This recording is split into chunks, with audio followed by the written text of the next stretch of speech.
Hi everyone and welcome to today's video. Today I want to share with you some of my favorite Procreate and digital art tips. I'm specifically using Procreate, but these tips are going to apply to most drawing softwares. I'm going to tell you about these tips and tricks whilst showing you how I created this illustration right here. A lot of these techniques and tips took me quite a long time to figure out, and I really wish that I would have known some of these earlier on. So by me showing you and telling you about them, I really hope that you can achieve your digital art goals just a little bit faster. My first tip is all about color and color adjustment. One of the greatest advantages of digital art is that you can change up your colors pretty much up until the very end. So the first colors you put down don't even have to be close to the final colors you choose in your finished illustration. You can use the color adjustment tabs to change up the hue, the saturation, and the value of any of your colors along the way. This usually helps me to find color palettes and combinations that I haven't even thought of when I started the piece. So what I really want to say is that you don't have to stress about choosing the perfect color on your first go. It doesn't really matter too much. Just put down color and get rid of all that white space that's so terrifying to us artists.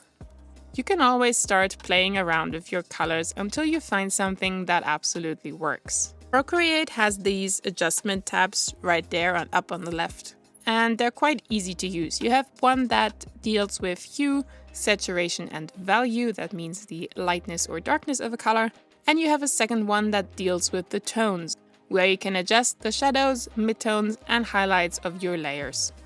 This can really help you to find those gorgeous, subtle tone shifts that will make your piece more cohesive, but also more interesting. This will help if you are prone to using quite gray tones in your shadows, which is something I don't really recommend and something I learned over time, that shadows need to be quite colorful to not make the overall piece too gray. What I'm saying, that color adjustment is gonna be your best friend and is something I use all the time. If I feel stuck with a piece or I feel like it's not really working, I try fiddling around with the colors. That's usually what gets me interested again. Of course, what goes hand in hand with colors are the values. I made a whole video about the values and their importance, which I'm gonna link down below. The biggest tip I have to check your values is to create a solid black layer on top of all your layers and set it to the layer style color. This will turn your piece into black and white, and by creating it on a separate layer, you're going to be able to just click that layer on and off to view your piece in black and white whilst you're working. You're going to see that I use that a lot in the creation of this illustration, just to check back on my values and see if I have enough contrast. This is something I wish I knew way earlier on, because I was often looking at my finished pieces and wondering why they weren't popping and why the colors weren't jumping out at you.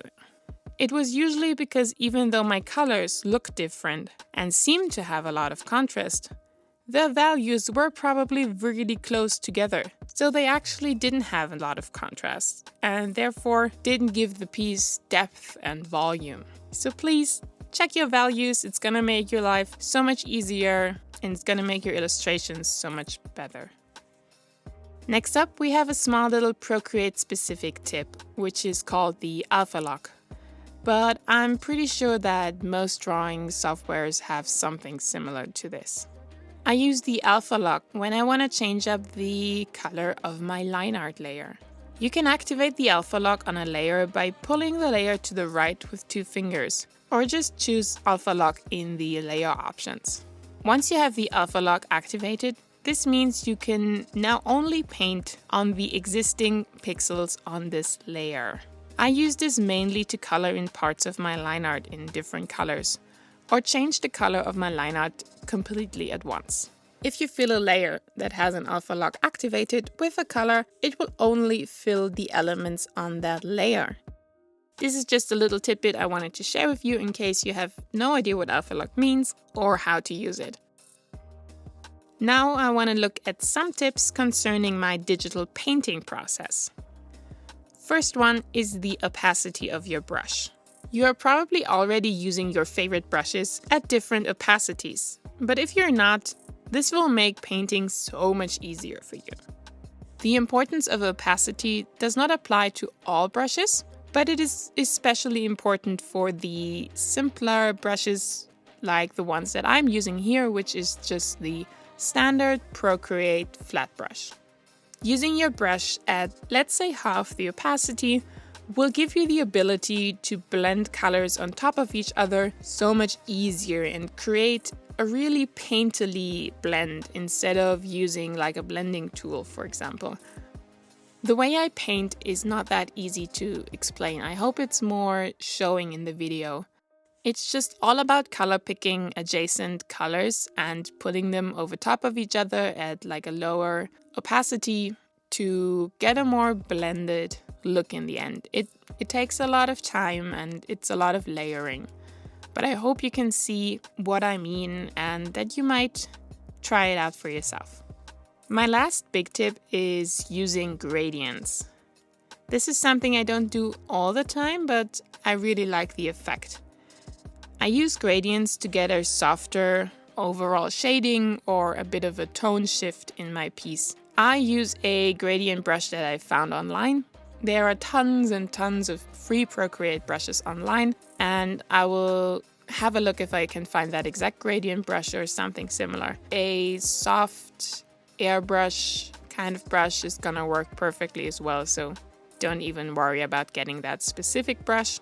What I do is I usually take my gradient brush and choose a random color, not completely random, but color that I think might work, and put my gradient where I want it, and then just go through all the layer styles. Play with layer styles, even if you don't know what they mean or what they do exactly. I don't. I just flip through all of them until I find something that I like. It also sometimes helps to lower the opacity of the layer. If a effect or a layer style is too harsh for you, just turn it down and it might be exactly what you need. Gradients are something that can give your art a lot more depth and can look quite nice and soft. I also wanted to share a little bonus tip with you that's not explicitly shown in the video, which is to flip your canvas every now and then horizontally to check your proportions. This can truly be a lifesaver. If you feel like your drawing or your figure doesn't really look quite right, it usually figures itself out once you flip it. So flip it, that canvas. And alright, here we are at the end. I'm gonna let the video roll on and show you how I finished this illustration. If you want to see the finished version, you can head on over to my Instagram at @CaraTheCreator. There I'm gonna have the finished illustration posted.